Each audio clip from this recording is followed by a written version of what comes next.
Thank you for tuning in to the Andrew Tate Show by GSMC Sports.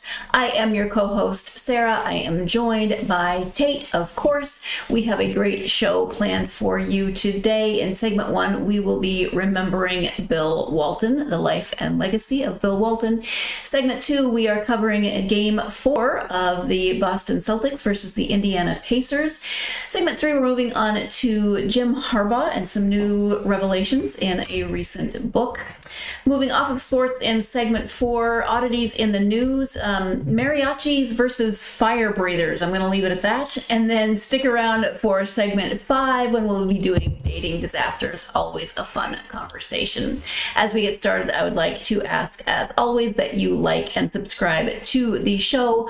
Also, we do get a number of questions and comments that come in during the show. If you would like those read on air, we would be happy to do so. In order for us to see those, though, if you go to gsmcpodcast.net, you can leave a tip or a donation, and that puts your comment at the top of our list, ensuring that we will see it and we can then read it and comment on it during the show. Again, that link is gsmcpodcast.net. Good morning, Tate. Hello, Miss Sarah. How are you doing this morning? I'm doing okay this morning. How about you? Excellent. Okay. So, giving everyone a little behind the scenes with Sarah and I. Sometimes we'll do a walk and talk about what's going on in the morning. So we'll do our like morning walk instead of a normal production meeting. So we did our walk. And I'm getting old, everyone. I am tired and sore from a walk. Now, in your defense, we live in an area that has a lot of hills, and we have some steep hills. This is no ordinary walk. On our walk today, so yeah. In your defense, yes, I was going to say these are no ordinary hills. It's not for the faint at heart. Let's just say it is not. And again, in your defense, I'm also a little stiff. If I sit too long in the stairs. It just shows you're old. That's all it does. I'm making old lady noises whenever I stand up. So wow, that is hilarious. It's what happens. So other than that, you're doing okay. Yes, absolutely. Okay, so we got an interesting day of shows. We do. Let's go ahead and get started. As I set things up, we will be talking about Bill Walton. As I said, the life and legacy, as he has recently died. The sports world does mourn the loss of Bill Walton, a towering figure both on and off the basketball court, who passed away at the age of 71 after battling colon cancer. Walton's journey from a red-headed deadhead leading UCLA to 73 consecutive wins and 2 back-to-back national championships in the early 1970s to his pivotal role in the world championship teams with the Portland Trail Blazers and Boston Celtics captivated fans and inspired generations. Walton's impact transcended statistics and accolades. Despite facing a debilitating stutter for the first 28 years of his life, he emerged as an Emmy-winning basketball analyst for ESPN, showcasing his profound love and understanding of the game. In a candid interview, Walton reflected on the transformative power of learning to speak fluently, citing it as his greatest accomplishment and a journey of overcoming shame and self-consciousness. Beyond basketball, Walton embodied the essence of a Renaissance man, engaging in discussions ranging from philosophy and literature to his great love for music, particularly the Grateful Dead. His vibrant personality and penchant for tie-dyed t-shirts infused broadcasts with color and character as he shared anecdotes and references from his beloved band. Walton's impact as a player was equally profound. As the hub of John Wooden's UCLA Bruins, he propelled the team to unprecedented success, including an 88-game winning streak and 3 National Player of the Year honors. His legendary performance in the 1973 National Championship game against Memphis State, where he scored a record 44 points, remains etched in basketball lore. In the NBA, Walton's career was marred by injuries, yet punctuated by moments of brilliance. From leading the Portland Trail Blazers to a championship under coach Jack Ramsey to revitalizing the Boston Celtics as a 6th man of the year, Walton's resilience and determination shone through adversity. Off the court, Walton's activism and social consciousness were evident. He engaged in political protests against the Vietnam War, stood in solidarity with his Black teammates, and spoke out on civil rights issues, reflecting a commitment to justice and equality. Walton's legacy as a basketball icon and cultural influencer is enduring. His impact transcends generations, leaving an indelible mark on the sport he loved and the lives he touched. As the sports world pays tribute to a true legend, Bill Walton's memory will live on in the hearts of fans and admirers worldwide. And I just got a tiny little bit teary on that, you know. A great man. Can I just say before you go I so enjoyed reading about his life. He was such a colorful character, and the quotes were my favorite. So I just took one. And one quote of his was, "Come on, that was no foul. It may be a violation of all the rules of human decency, but it's not a foul."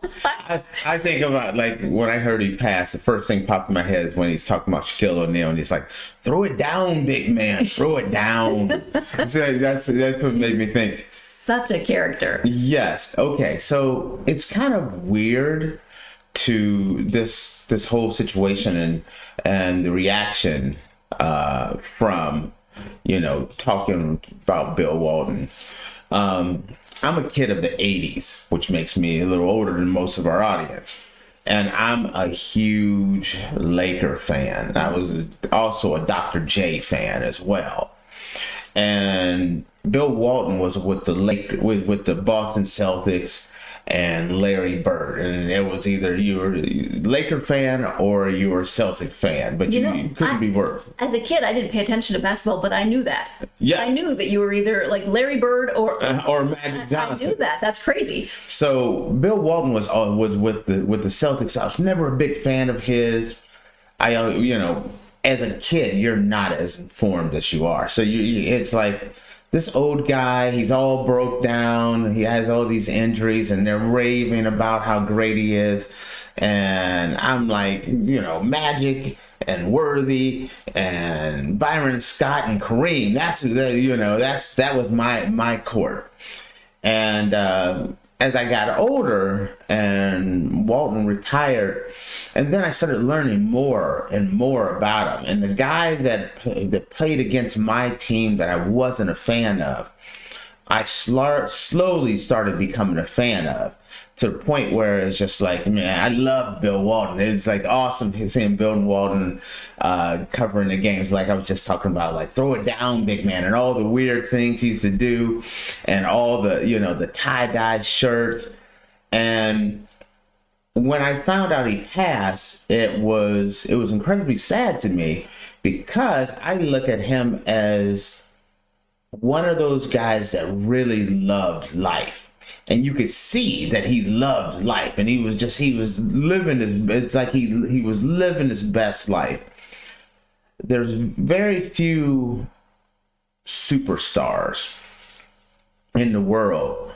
Most superstars are defined by their basketball career. Yes, we're celebrating Bill Walton, the player, but we're more celebrating Bill Walton, the man. As we think about him, I think more about Bill Walton and how he loved life, how he loved the Grateful Dead. He used to talk about the Grateful Dead and his standing up against the Vietnam War and standing up for civil rights. Even backing some of his back then, it wasn't like it is now, where players are very tight. It was either teams weren't friendly, but Walton still was a big supporter, just like Kareem was, for civil rights in the Black community, and never was apologetic about it. He stood on what was right. And that's what made me respect him so much. And then just seeing him just have so much fun, covering the games, talking about the games, and things like that. And you look at a guy that was known originally as a basketball player. I don't think of him as a basketball player. I think of him as a great personality. His life was bigger than his basketball career. Now, his basketball career was no joke. National championships in college, NBA championships in the pros, part of the 50th anniversary team, the 75th anniversary team, one of the all-time great big men. And he did all of that. And even when he passed, I don't think about him as the basketball player. I think about him as this great man who loved his family and lived like a larger than life, life, just in general. So I just thought that was, something to say about Bill. When you're covering sports and someone passes, sometimes you don't really want to cover and talk about someone passing. But with him, I kind of felt like it's only right to talk about a great man who did so much and so inspirational to so many.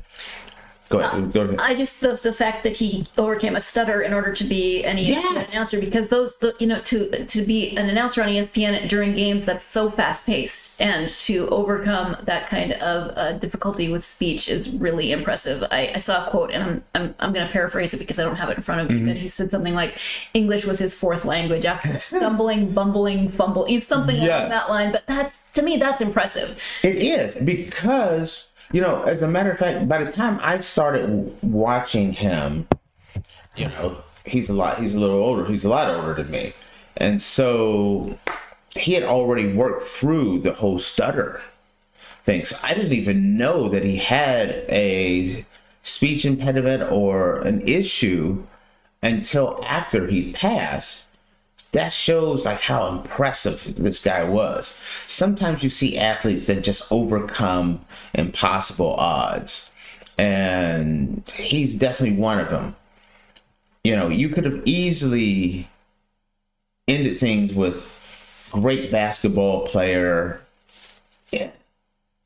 That's the start of his. When you start talking about him, you start off with the basketball player, and then you go into who the man was. And the man was, in my opinion, greater than the basketball player. I'm sure there's going to be many tributes going throughout this whole week as people remember him and his legacy in the basketball world. So we are going to wrap up this segment. When we come back, we'll be covering Game 4, Boston Celtics and Indiana Pacers. I know Tate has some thoughts, so stay tuned. You are watching the Andrew Tate Show by GSMC Sports, and we will be right back. I feel like I'm losing my mind. Is everybody in the world blind? Please, Lord, give me a sign. A sign. I feel like I'm losing my mind. Is everybody in the world blind? Please, Lord, give me a sign. A sign. I wanna be the greatest. Everybody on the fake shit. I look around and feel like everybody is the fakest. I make this every day and I'm impatient, hoping one day I blow up from the basement. Statement, the top is so vacant. I don't hear shit that I think is amazing. Waiting for my day when I'm playing sold out shows for 1,000 faces. Hey, give me that crown, get in my way and to be put down. It ain't your place, all this my town. If I want that shit, then I'll get it right now. I'm losing it, the noose it fits. I'm losing shit, a stupid myth. You choose to live or choose to dip. You choose to fight or lose your grip and lose a gift. I feel like I'm losing my mind. Is everybody in the world blind? Please, Lord, give me a sign. A sign. I feel like I'm losing my mind. Is everybody in the world blind? Welcome back to the Andrew Tate Show by GSMC Sports. In segment 1, we were remembering the life and legacy of Bill Walton on his death this week. We are moving now into our next segment. As we do that, though, I do want to remind you that we get a lot of questions and comments during our shows, and we would love to engage with you. To ensure that your question and comment gets seen, please go to gsmcpodcast.net. You can leave a tip or a donation, and that will put your comment at the top of our list, ensuring that we see it so that we can engage with that comment or question. Again, that is gsmcpodcast.net. And now we move into last night's game between the Celtics and the Pacers, Game 4. It was a Game 4 showdown where the Boston Celtics showcased their championship pedigree by clinching a spot in the NBA Finals with a 105-102 victory over the Indiana Pacers. The game was a roller coaster of emotions, with both teams trading baskets and momentum swings throughout. However, it was Derek White's heroics that stole the spotlight, as his tie-breaking three-pointer with just 43 seconds remaining proved to be the decisive blow that propelled the Celtics to victory. White's clutch shot epitomized the depth and resilience of the Celtics roster. Despite a relatively subdued performance earlier in the game, White stepped up when it mattered most, showcasing the unwavering confidence and composure that has become synonymous with Boston's playoff success. His game-winning shot will undoubtedly go down in Celtics lore as one of the defining moments of their postseason journey. However, White was not the only hero for Boston on this night. Jaylen Brown, who was named the Eastern Conference Finals MVP, delivered another stellar performance with 29 points, 6 rebounds, and crucial defensive plays down the stretch. Brown's leadership and determination were instrumental in guiding the Celtics past the resilient Pacers and into the NBA Finals for the second time in 3 years. Joining Brown in the spotlight was Jason Tatum, whose all-around brilliance was on full display with 26 points, 13 rebounds, and 8 assists. Tatum's ability to impact the game in multiple facets further underscored Boston's versatility and firepower, posing a formidable challenge to any opponent they may face in the championship series. The victory over the Pacers was particularly sweet for the Celtics, as it came exactly 1 year after their heartbreaking defeat in Game 7 of the conference finals against Miami. This year, however, Boston has shown remarkable resilience, rattling off 7 consecutive playoff victories, including 6 on the road and 3 in elimination games. Despite their valiant efforts, the Pacers ultimately fell short in their quest to extend the series. Missing the services of two-time All-Star Tyrese Halliburton, Indiana put up a spirited fight but ultimately succumbed to Boston's relentless pressure in the clutch moments. Andrew Nembhard led the Pacers with an impressive performance of 24 points, 10 assists, and 6 rebounds, but his potential game-tying three-pointer in the closing seconds was off the mark, sealing the Celtics' victory. With their ticket punched to the NBA Finals, the Celtics now await the winner of the Western Conference Finals between the Dallas Mavericks and the Minnesota Timberwolves.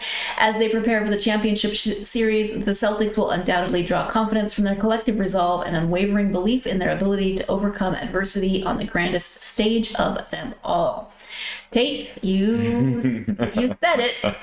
You said that you figured it was going to be a sweep, and here we are, Game 4, sweep. Unfortunately, yes, we are talking about a sweep. And you know, you look at this and you start thinking about this, and you think that this series will not be remembered as a great series. This is just a blowout series in which the Celtics, who were expected to win, this is what was expected. People were expecting this to not even be a series, and then it became a series later on as things started going on. I was shocked at how competitive this was. I thought the Pacers should have won Game 1.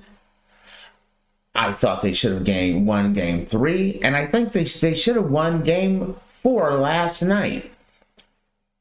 It's one of those things where if you're an Indiana Pacer, you have to be sick. You got to be sick. Looking at this and thinking, what could have happened? We win the games that we're controlling at the very end, then, you know, we're in this series. At worst, this should be a 2-2 series. Instead, it's an outright sweep. And then when you start thinking about it as far as like the Celtics go, one of the big knocks against the Celtics was they can't close out games. They can't, you know, are they really as good as the statistics show, because statistically, this is the best team since the Jordan Bulls. Only statistically. I don't look at them as one of the greatest teams ever, but statistically speaking, they're one of the greatest teams of the 21st century. But you don't have that feel, and you look at them and you're like, they don't close out games. Well, that is not true. Game 1, they should have lost that game. But as any great team, when the game was on the line, they kicked it in and they pulled it out. They came back game 2, absolutely dominated. Came back game 3. That was a really close game. And again, down the stretch, the Celtics were the better team. They had the ability to focus and close a game out when needed. And then game 4 here. Traditionally, when you start looking at a game, you're up 3 games to none. A lot of times teams are like, we got this in the bag. We're gonna celebrating, talk with friends and family. And that's how teams tend to get a win, how that gentleman sweep kind of kicks in. But no, not the Celtics. They kept the pedal to the metal, even down to the end. Indiana was up. Indiana was going strong. They could have easily packed it in and been like, we'll wait till we get back to Boston and close this out. But no, they dug deep. They were like, we're putting them away now. And so that was so impressive. Now you look around and Jaylen Brown, and talk about closing games out strong. Jaylen Brown, this whole series has been unreal. Tonight, 29 points, 6 rebounds, 2 assists. But his factor, having to deal with him on the court, Indiana just did not have an answer for him. You look at Jason Tatum, 26 points, 13 rebounds, 8 assists. When you look around and you look at this game, these were two close teams, but the 2 best players on the court was always Brown and Tatum, and there was no doubt about that. And that was the difference in this whole series, is they had Brown and Tatum, and Indiana did not. Now, if you talk about keys to the game, MVP performance by Jaylen Brown. We talked about his points, where it's 26 points, the rebounds and assists. Being able to find, even when you're not scoring, being able to find that pivotal player when you need to. Being able to find Derek White so he can hit that 3-pointer to take them to go ahead. Throughout this series, Jaylen Brown has been the factor that Indiana never could figure out. So, and then Jason Tatum, another big night. Nailed a critical jumper with 3 minutes left. He's just been that guy who, whether he's Batman or Robin on the night, you're gonna have to deal with him. And so that was a big deal. But here's one it's kind of crazy. Derek White. You don't think about, the Celtics. Who's gonna have a big night? Who's gonna have the big moment? You don't say Derek White. Especially up until that point, he was 0 for 7 from 3. So it wasn't like he was a guy that was like, oh, we got to get it to the hot hand or anything. But he came up with a solid 16 points and a clutch 3-pointer with 43 seconds on the clock to kind of close this game out. that was the key. Even though you have a guy that hasn't been hot, isn't doing well from three, Brown was still able to connect up with him. He's able to close that three, and it's curtains. And then you talk about the team effect. This is not really a surprise to me, but as looking at this as this series has gone on, offensively, the Celtics were the better team. Defensively, the Celtics were the better team. The two best players were the Celtics. And so, like I said, the series went the way it was supposed, the way most people thought it would go. I don't know how, I wouldn't have been shocked if I said at the beginning of the series that it would have been a sweep, but I would have been shocked and was shocked at how close these games were. So Celtics complete the sweep. As I was talking about this, best regular season with a net rating of plus 11.7, and the playoffs was 10.8. People do not realize how great the Celtics team is. It's one of the all-time greats on paper. And like I said, since the Jordan Bulls. So, and then lastly, Jaylen Brown as Eastern Conference Finals MVP. I thought he was going to get the MVP, but if they would have said, that Tatum was MVP, I wouldn't have been shocked either. It could have went either way. I think the vote ended up being 5-4 in favor of Jaylen. But I would have liked to see it be a co-MVP. Both of them, Tatum and Brown, as co-MVP. I think that would have been the better way to go. But this was definitely a great series. So, and now moving on. The NBA has a problem right now. The NBA has a problem because this series is over. The NBA has a problem because the Dallas-Minnesota series could be over. The next game scheduled for the NBA Finals does not start until June 6th. That means 11 to 12 days, almost 2 weeks. This thing is that there's no games. There's nothing. Just dead time. Great for the Celtics. Great for whomever coming out getting rest. But this is a long gap in between a great finals and then just rolling into, this dead period that's going to come up soon. Provided that, Dallas closes out Minnesota. You don't want to be Dallas and take this thing 6-7 games. You want to knock this thing out so you're both rested and you're both ready to go. It's going to be interesting. Absolutely. Well, that is all the time that we have for this segment. When we come back, we are going to be talking about Jim Harbaugh and some recent revelations about his move from Michigan to the Chargers.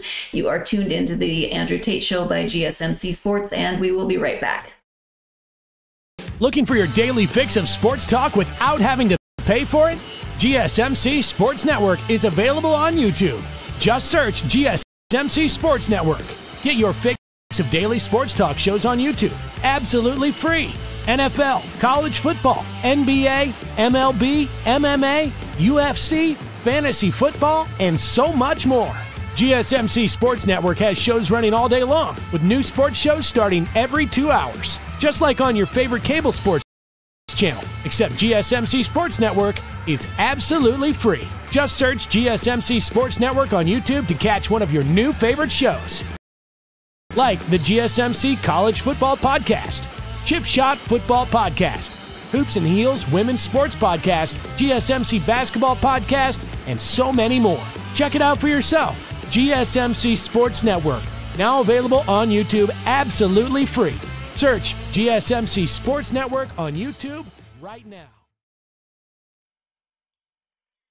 Welcome back to the Andrew Tate Show by GSMC Sports. We are on segment 3. If you missed segment 1, we were remembering the life and legacy of Bill Walton. Segment 2, we covered last night's game between the Boston Celtics and the Indiana Pacers. The Boston Celtics completing their sweep in this round of conference finals. We are now moving on to talking about Jim Harbaugh and some revelations that have recently come out regarding his departure from Michigan. Jim Harbaugh, former head coach of Michigan, found himself torn between loyalty to his alma mater and the allure of the NFL after leading the Wolverines to a national championship. In the upcoming book, The Price, What It Takes to Win in College Football's Era of Chaos, co-authors Armin Katayan and John Talty provide insights into Harbaugh's inner turmoil.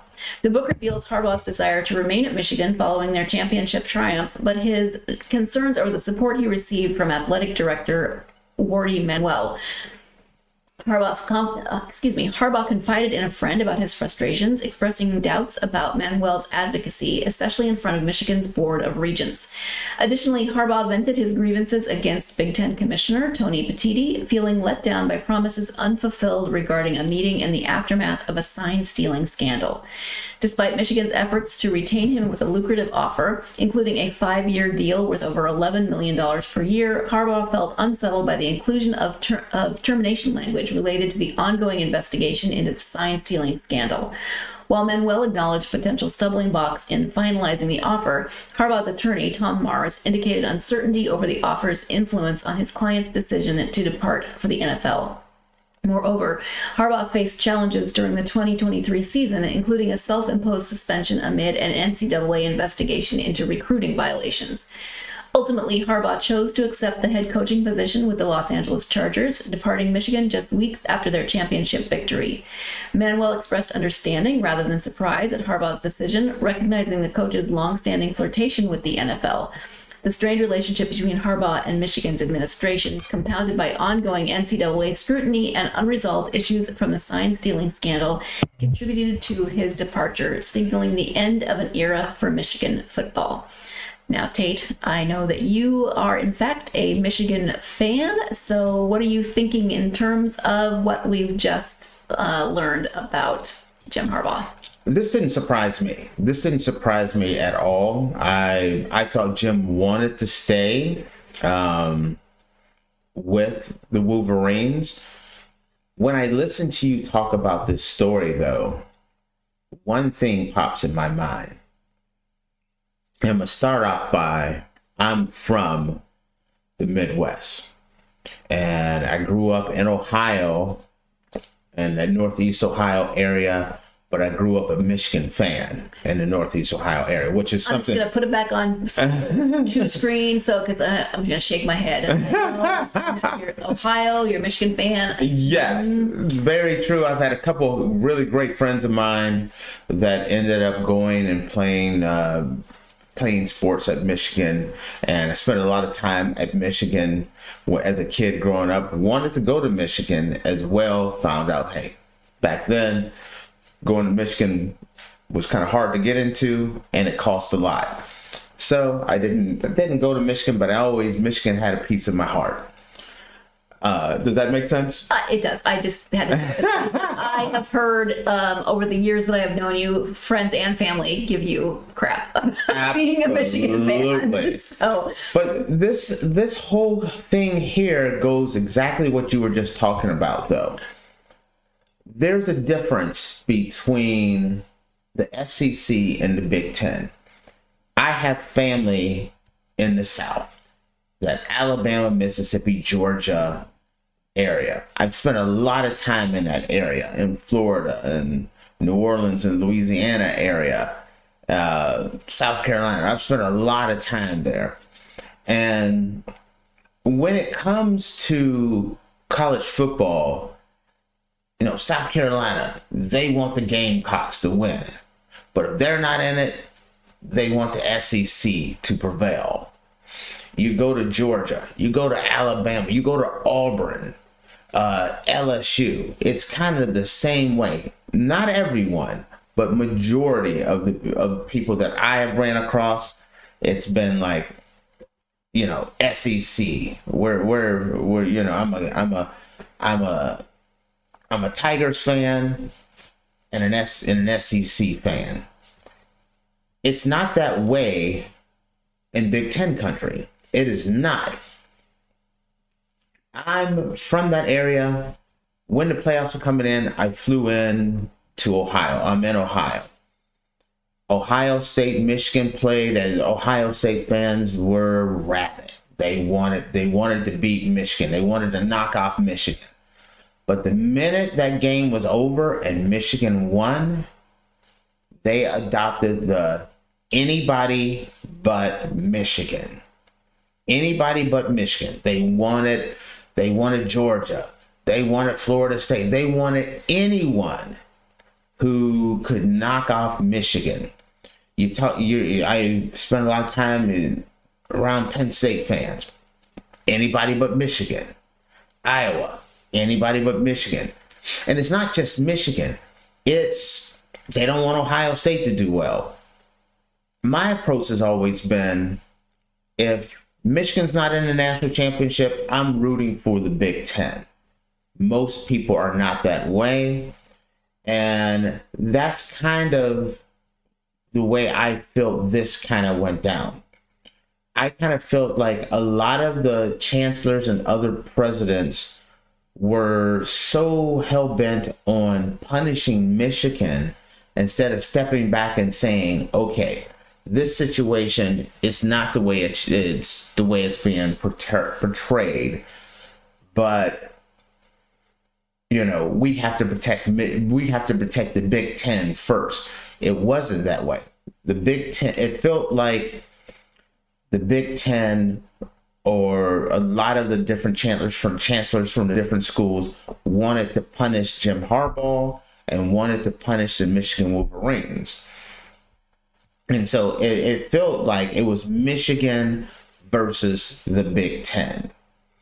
And that was part of that problem. But then when the pressure was starting to come on from all the schools within the Big Ten about the sign stealing scandal and some of the things that came up, Jim Harbaugh, which stood his ground that he didn't know anything about this, everything kind of pointed to he didn't know what was going on allegedly, but it kind of felt like once the pressure started getting on, a lot of the Michigan, I don't want to, what do you call that? Chancellors, administrators, and things of that nature started to turn on Harbaugh. And I know that there was talk like, do we even want him back? That was kind of the talk.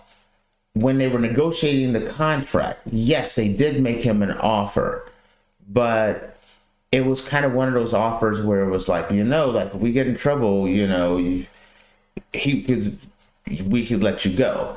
And Harbaugh wanted assurances that, hey, if this comes back and it blows up in our face, we're in this together. And I felt like a lot of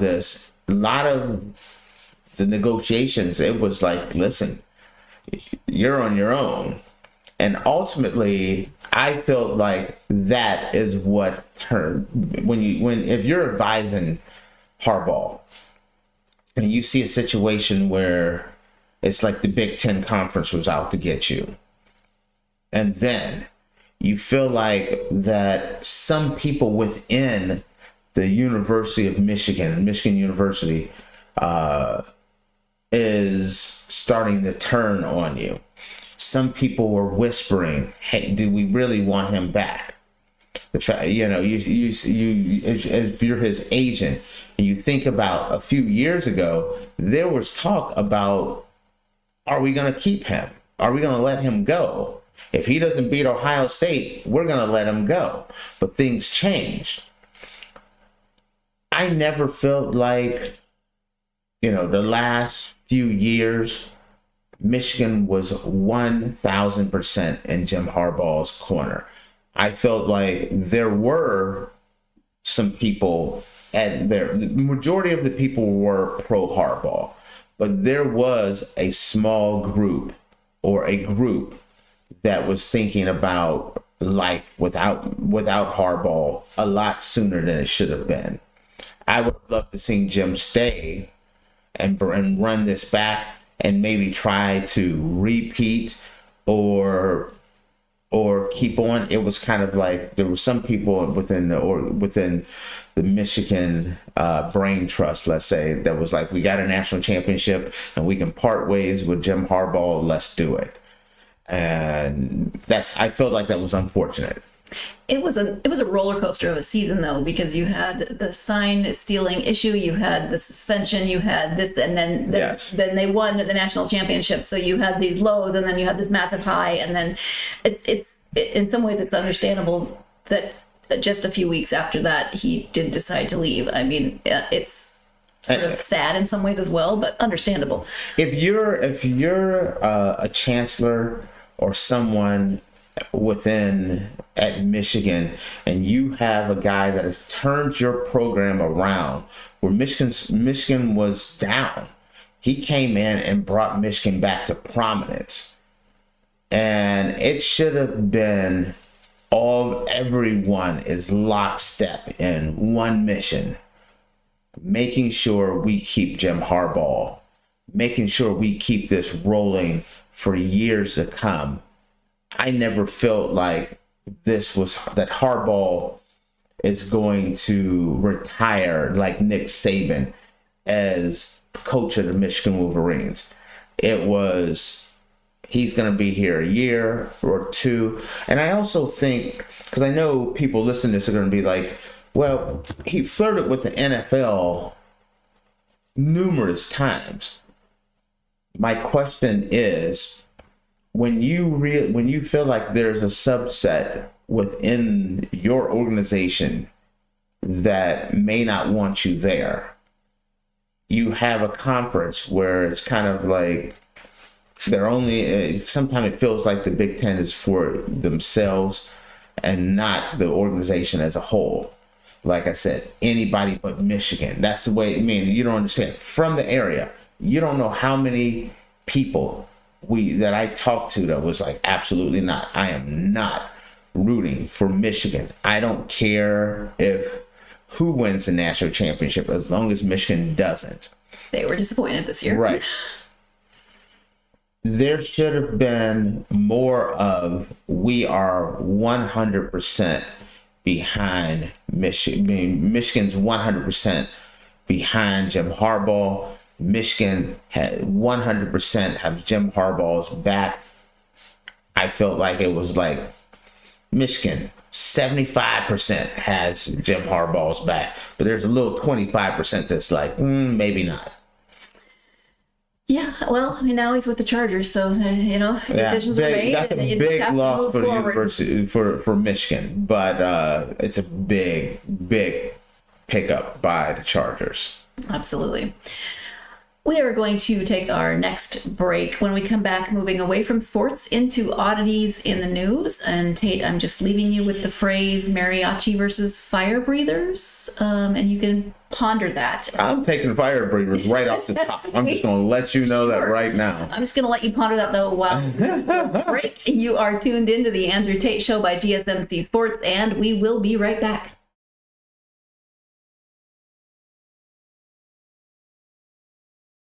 The best and latest podcasts available anywhere. Go to the podcast app on your cell phone and type in GSMC to access free content-rich podcasts on health and wellness, book reviews, sports, entertainment, relationships, social media, movies, technology, finance, and even weird news. Subscribe and download the GSMC Podcast Network's family of shows. Available everywhere podcasts are found.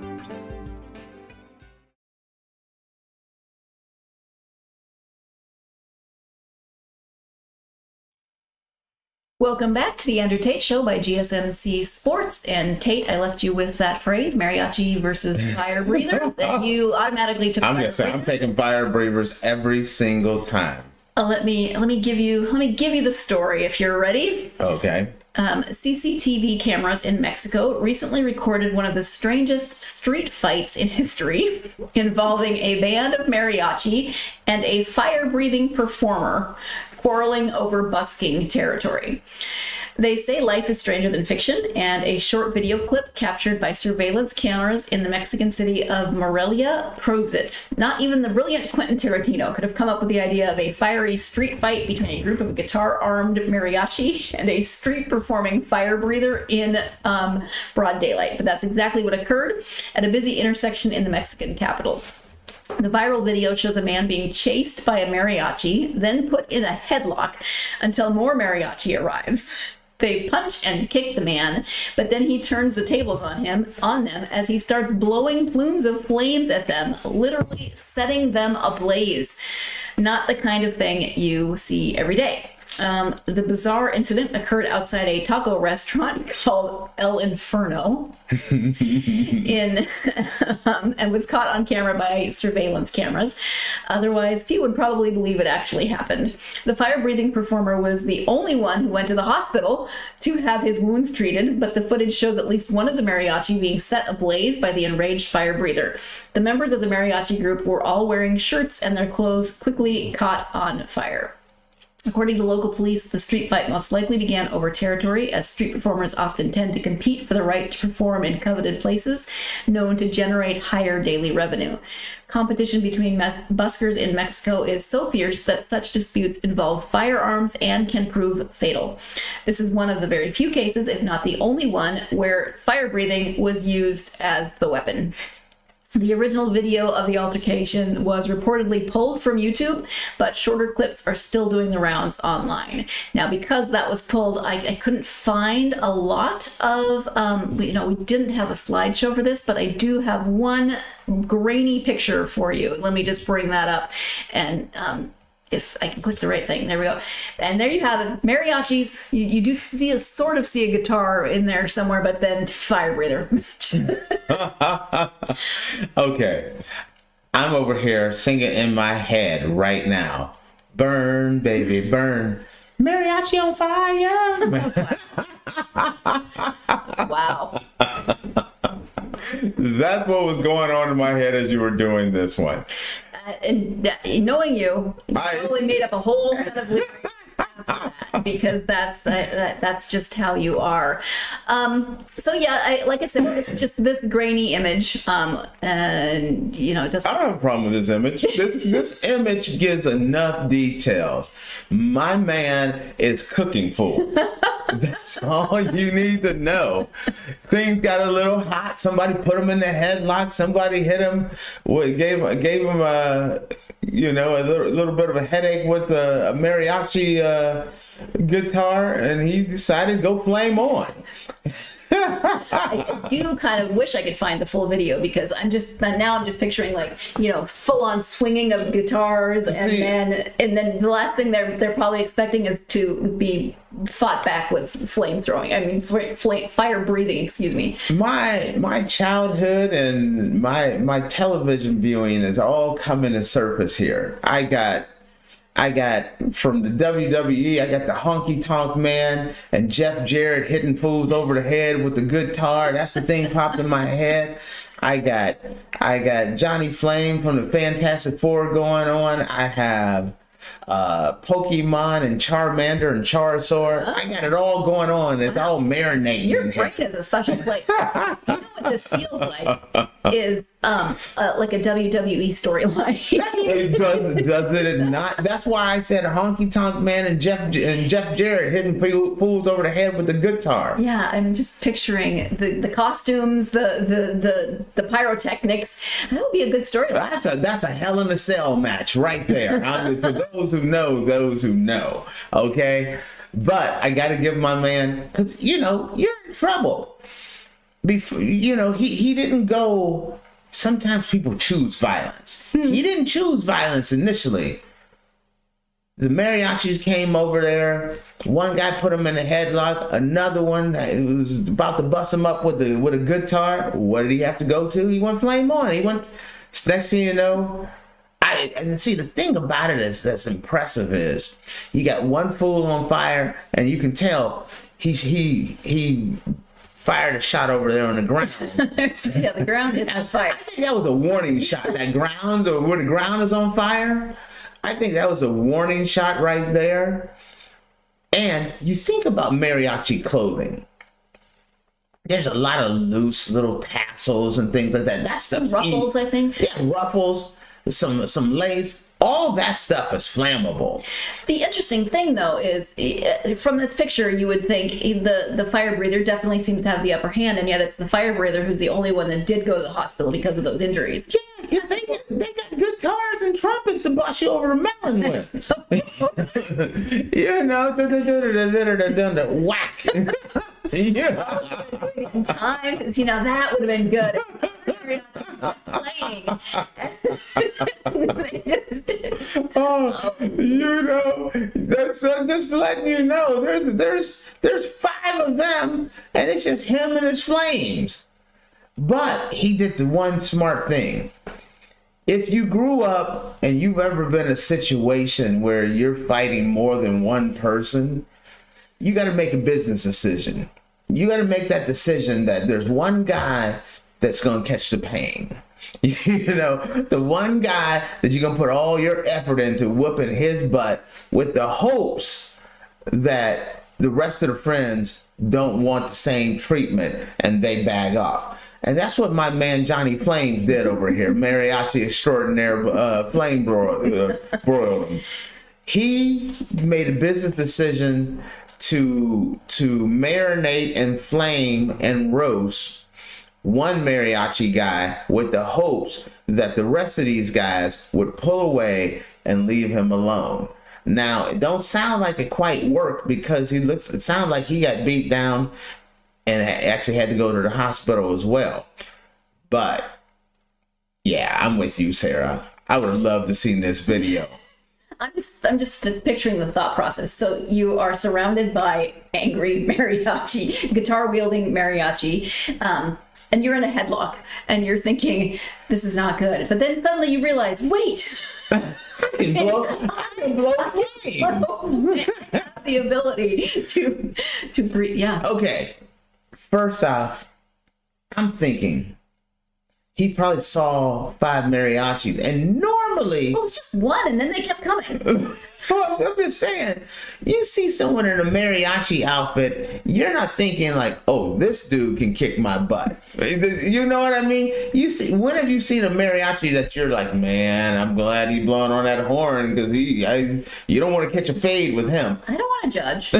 Oh, I'm judging. Okay. I'm not getting beat up by a mariachi. Now he can go home and change, and then we can discuss this. But I'm fighting extra hard to be in a mariachi outfit with the hat included. But I do love the fact that my man went and realized, because you gotta pour that stuff in your mouth, light it, and then blow it out. Yeah, I don't know the exact process, but and yeah. you get a little confused and get nervous. You may end up taking it down the wrong way. No, what's interesting about this picture to me, I mean, there's many things interesting about this picture to me, but if I am one of the people and I've just seen my fellow musician get lit on fire by this fire breather, I'm not standing around looking. I'm gonna run the other way. Oh no! Let me wait. You pause and you look like, did that really happen? Okay. Did my man just go up in flames? Did you just blow flames at him? I just want to make sure, because then at that point you're like, okay, I didn't just see my man just get flame broiled like a Burger King Whopper. Do I really want to continue this? Because it don't look like anybody else is like, oh, let me dive in there. The one guy at the top is like, man, do I put him out or do I run? He does look concerned. The other one's is like, no way. I can't even believe that. Nope. The article indicated that this is not this, but arguments between street performers are common. And I'm thinking now in the U.S., I know a lot of people who have police scanners, right? And they'll listen to the police. And I don't know, maybe it's the same in Mexico, but I'm just thinking sitting at home, listening to my police scanner. then it comes across mariachi versus fire breather. I'm going. Would you go? The mariachi beat down. Let me tell you something. I'm going. If this was in a WWE ring, this wouldn't even be WWE. This has to be like the luchador, one of those ones that they do, the luchador organizations. But yeah, I'm checking this out. I think so. I mean, what else do you have to do in an afternoon? Go watch Street Fighter. I bet you this dude right here that's on fire when he started his day was not, when he was putting on the little ruffles for his mariachi outfit, did he think like, you know what? I'm gonna get burned up today. Probably not on his bingo card. I love it. Okay. All right. Well, we will discontinue this conversation and take our final break of this episode. When we come back, one of our favorite topics, which is dating disasters or dating horror stories. There's, again, another topic that we are never going to run out of material on because there's a lot of stories out there that are from mildly amusing to just downright crazy horrifying. So you are tuned into the Andrew Tate Show by GSMC Sports, and we will be right back.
Welcome back to the Andrew Tate Show by GSMC Sports, and I just leave this picture up to remind you where we have been. Actually, this could be a dating horror story if you didn't know what was going on. Wow. And I left it up. You know, I could have just come back and put this up, but see, that's not going to go with what we are talking about here. Let me turn off that and turn on the next part. So this is from somebody telling his experience. We met at a local pub for a few drinks and we get chicken fingers. The conversation is terrible, and I noticed she's taking the chicken fingers and ripping them up in her hands and putting the breading in her huge purse. So naturally I call her out on it, and she smiled and said, "Oh, I'm just feeding Sammy," and pulled out a fat chinchilla from her purse. She plopped the thing in the middle of the table and it just kind of chilled out. I played with the chinchilla a bit and she kind of got mad at me for playing with it and put it and back into the purse it went. I was ready to call it and leave, but she mentioned she could go for some ice cream and I was cool with it. So we go to Ben & Jerry's. We get to talking about tattoos and piercings, and she tells me she has nipple piercings, and I'm like, oh. And then she pulls down her shirt in the middle of Ben & Jerry's at 8 p.m. and shows me her nipples. I just kind of poker faced. So then I decided to walk her to her car. She kiss attacks me, and, well, she was kind of cute, so I made out with her, sort of. Her lips were tense the whole time, and she licked my teeth. Ooh, I was having a good moment until I had this whole marinade, then he licked the teeth, I'm out. I friended her on Facebook for some reason after that. And I know why. She had made a Facebook page for her chinchilla, and that had more Facebook friends than I did. A few months later, the chinchilla died, and its Facebook was a memorial page where a bunch of people, like 35, commented on how much they missed Sammy. I liked one of her statuses, and she called me crying. I unfriended her, but not the chinchilla. Rest in peace, Sammy. Maybe don't flash new dates at a Ben & Jerry's and leave your chinchilla at home, too. Listen, I got a problem with my man. I'm just starting right off the top. Okay. First, she brought a nice little furry pet with her. You know, that I don't see any problems with my girl. She's getting at least a second date. I'm letting you know. Boring. It doesn't sound like. My girl is at least getting a second date.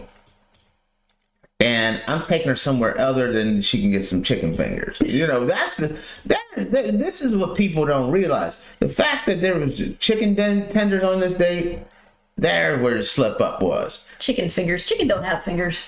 They don't. Buffaloes don't have wings either. Okay. I know. I'm just saying. Truth in food naming. So now my girl, she's my girl today. Okay. She brought her pet. It was kind of cute. She's feeding them little crumbs off of the chicken tenders. There's nothing wrong with that. Being like, oh man, I never had nobody bring a girl a chinchilla on my date. They're kind of cool. Okay, but would you have been okay with the chinchilla on the table and like chinchilla fur in your chicken fingers? It sounds like the chinchilla was kind of chill. He did sound like, you know, he sounded like he was kind of chill. He's just sitting there eating on some fries. So I don't have a problem with him. Also, a lot of times when you're on a date, it's kind of like, what are we going to talk about? You get a little nervous. You're like, man, I need something to break the ice. Tell me about little, what's his name? Sammy. Sammy the chinchilla. How long have you had Sammy? Looks like he don't have long to live. Think about it. This chinchilla, he's fat and he's eating chicken fingers. Are you shocked that he died? I don't know how long the life expectancy of a chinchilla is. A1C was really high. I'm just gonna let you know. Diabetic chinchilla. I'm just letting you know that my man Sammy's his weight was probably a little bit past. They called him kind of fat and big boned already. Am I right? He did. Are you surprised? Mm-hmm. Now, second of all, she's talking about nipple piercings, and okay, I know. You think like, oh, really? And you're hoping maybe you'll get to see them one day? And she's like, nah, surprise, here you go. True. You know what I mean? That is another one. That may even get her second. The chinchilla gets a second date. She gets the third date on you know, hit them with the piercing. Okay, but where does the teeth licking fall into that? Does that take a point away? Yeah. You were a little gross. You know what? I'm sorry. I was kind of into her, but you know, I wasn't planning on buying no rings or anything. But the licking my teeth, that's girl. Yeah. So you know, I used a little Colgate before the date. I'm understanding, but don't be licking somebody's teeth on the first date. That's like a fifth date kind of thing. There needs to be more than the chinchillas and flashing before you can start licking on somebody's teeth.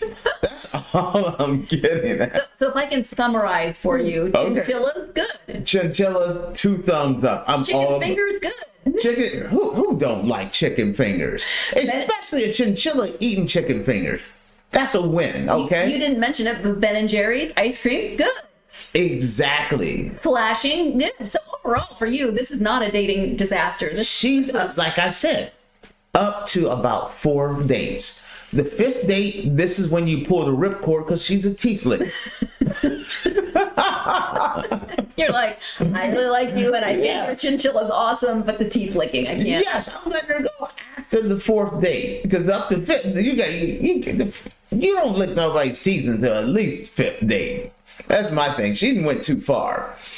So my theory is, looking at this, I think my man had a little issues because he had a problem with her flashing. And I'm not, listen, ladies or gentlemen, whoever y'all are that like to do the flashing, you know, I'm not passing judgment. I'm just saying he seemed a little prudish because he didn't already advance the dating to the fact that he got to see the full chinchilla beforehand, before anything had progressed. My only problem with her was the licking of the teeth, and I just kept my mouth closed. Nope. How you doing? Let's shake hands. No, I mean, okay, the flashing, I can't pass judgment. Okay. Been there, done that. But I mean, it's Ben and Jerry's.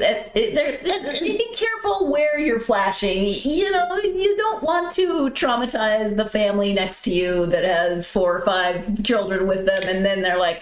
And he gets bonus points. He didn't get like the cheap Walmart brand ice cream. He hooked the girl up with Ben and Jerry. Like I said, a little chunky monkey. Yeah, there we go. The second time you've referenced Chunky Monkey. You know what I mean? Yeah. So you got quality ice cream. You got a cool pet. You got a little surprise. Bonus plan. You got chicken fingers. That's a successful night. If I can get that on a first date, if you can knock all 4 of those off on and you know what? Even though the teeth licking thing might not be my thing, technically speaking, that's a progression. You got 5 checks off your bingo card. That woman gets a second date. No. And the fact that you unfriended her, you can't be my friend. But you didn't unfriend the chinchilla even though it died. Right. But she called you up crying, and you're like, get off the phone. Sorry, I want to look at chinchilla pictures. Oh. I can't hang with this dude. I can't get behind his mental process here. Okay, so for you, this is an okay first date. So do you have a first date that something specific happened that you said no? I'm not sharing with the group. Oh, come on. This is not group therapy. I didn't say you had to dig out the deepest. I got friends and family that watch this show.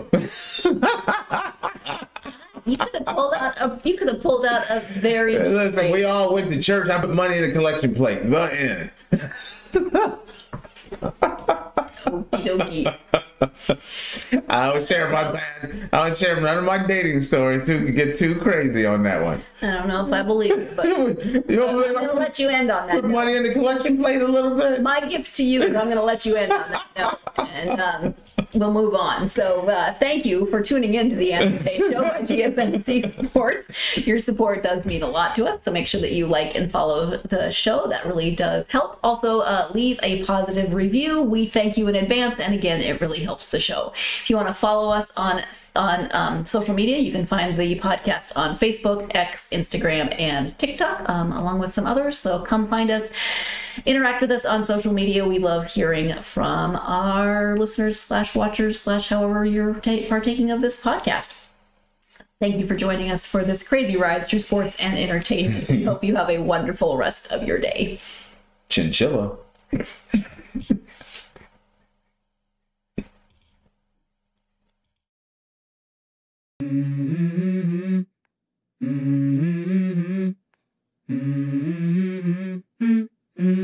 go.